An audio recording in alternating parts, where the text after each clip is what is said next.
Hello everyone, आज का हमारा जो टॉपिक है वो है अर्थक्वेक यानी भूकंप का। भूकंप किसे कहते हैं? भू प्लस कम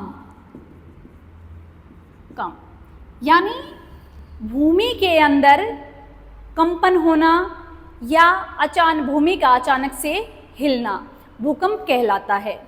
भूकंप की उत्पत्ति के कारण कौन कौन से हैं?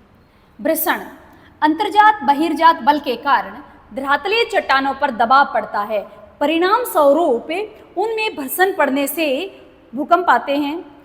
सेकंड है ज्वालामुखी क्रिया।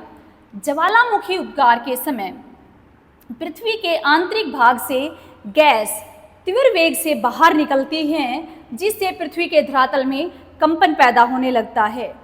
जलीय भार, धरातल पर अत्यधिक मात्रा में जल का भार होने से पृथ्वी के आंतरिक भाग में चट्टानों पर दबाव पड़ता है, चट्टानें अपने स्थान से हटने लगती हैं, परिणाम स्वरूप वहाँ भूकंप आता है। एग्जाम्पल के लिए कोयना जलाशय के कारण महाराष्ट्र में। भूपटल का संकुचन, पृथ्वी के तापक्रम में निरंतर परिवर्तन व तापमान में ह्रास के कारण भूपटल संकुचित होने लगता है, जिससे भूकंप आते हैं। अगला आता है प्लेट विवर्तन की। पृथ्वी के आंतरिक भाग में प्लेटें निरंतर गतिशील हैं, गतिमान रहती हैं, जिससे गतिशील क्रियाओं के दौरान पृथ्वी के धरातल में हलचल होने लगती है, जिनके कारण भूकंप आता है। अगला है कि मानवीय कारण हैं। कुछ मानवीय कारण भी हैं जिससे भूकंप आता है। मानवीय कारणों में परमाणु विस्फोट, पहाड़ों में जो खुदाई होती है, खनन का कार्य होता है, उससे भी हल्के भूकंप आते हैं। अगला है कि भूकंप के प्रकार कौन से हैं? भूकंप के प्रकार देखिए, कृत्रिम भूकंप, प्राकृतिक भूकंप और स्थिति के अनुसार भूकंप। कृत्रिम भूकंप में क्या आता है कि मानवीय के जो मानवीय क्रियाकलाप हैं उनके द्वारा जो भूकंप उत्पन्न होता है वो कृत्रिम भूकंप है। प्राकृतिक भूकंप पहला है कि ज्वालामुखी के कारण भी भूकंप आते हैं, ज्वालामुखी विस्फोट होता है। ज्वालामुखी क्रिया से उत्पन्न भूकंप जैसे कि विसुवियस, एटना के उद्गार के समय जो भूकंप आए। अगला है विवर्तनिकी भूकंप। ये धरातल के निकट उत्पन्न होते हैं जब भूगर्भ की विवर्तनिक हलचलों में धरातल में कंपन होने लगती है। संतुलन मूलक, ये प्राय वहां आते हैं जहां धरातल अस्थिर होता है, जिससे भूपटल की संतुलन व्यवस्था में असंतुलन उत्पन्न होता है, जैसे कि हिमालय का जो क्षेत्र है। अगला आता है प्लूटोनिक।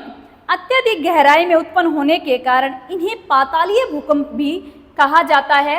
धरातल पर जो इनका प्रभाव है वो ना के बराबर होता है। अगला आता है कि स्थिति के अनुसार कौन से भूकंप है? स्थलीय भूकंप, स्थल पर आने वाला भूकंप। स्थिति के अनुसार स्थलीय भूकंप जो कि स्थल पर आने वाला भूकंप है। एग्जाम्पल है कि मध्य महाद्वीपीय पेटी के भूकंप, सामुद्रिक भूकंप। अगला कि सामुद्रिक भूकंप कौन सा है?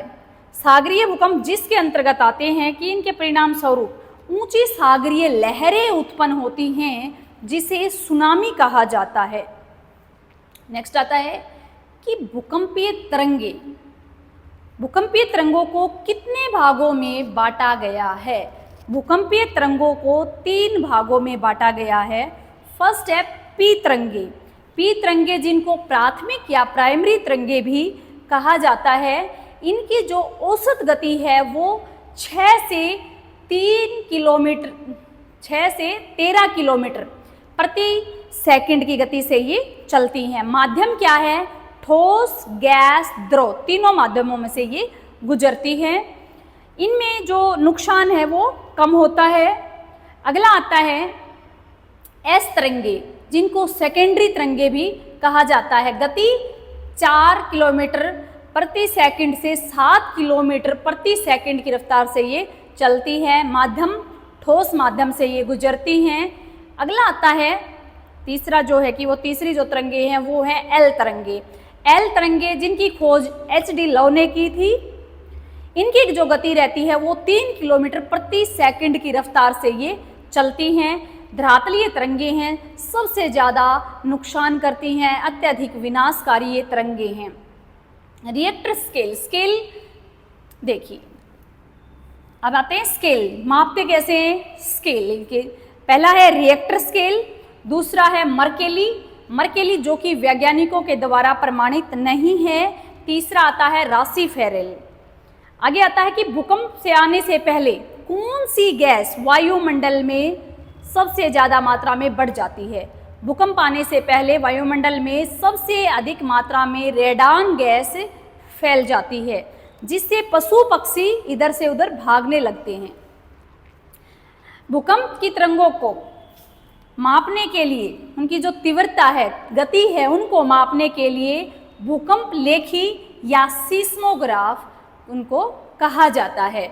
विश्व के अधिकांश भूकंप कहाँ आते हैं? इन 3 पेटियों में आते हैं। पहला है प्री प्रशांत पेटी, दूसरा है मध्य महाद्वीपीय पेटी, तीसरा है मध्य अटलांटिक पेटी। इन 3 पेटियों में विश्व के अधिकांश भूकंप वहाँ पर आते हैं। अब आता है कि एक केंद्र और अधिकेंद्र क्या है। देखिए, अर्थ है, अर्थ के जो नीचे वो है हमारा केंद्र, जहाँ पर सबसे पहले तरंगे पहुंची वो है अधिकेंद्र, भूकंप का अधिकेंद्र। तो भूकंप के जो प्रभाव हैं, भूकंप के प्रभाव से क्या होता है? जनधन की क्षति होती है, नुकसान होता है, बांध टूटने से बाढ़ की समस्या आ जाती है, पर्वतीय क्षेत्रों में भूस्खलन होता है। अब आता है कि किसी चीज़ के अगर नुकसान है तो उसके कुछ फायदे भी होते हैं, कुछ बेनिफिट्स भी होते हैं। देखिए, लाभ में क्या है कि नवीन पर्वतों का निर्माण होता है, पृथ्वी की आंतरिक संरचना समझने में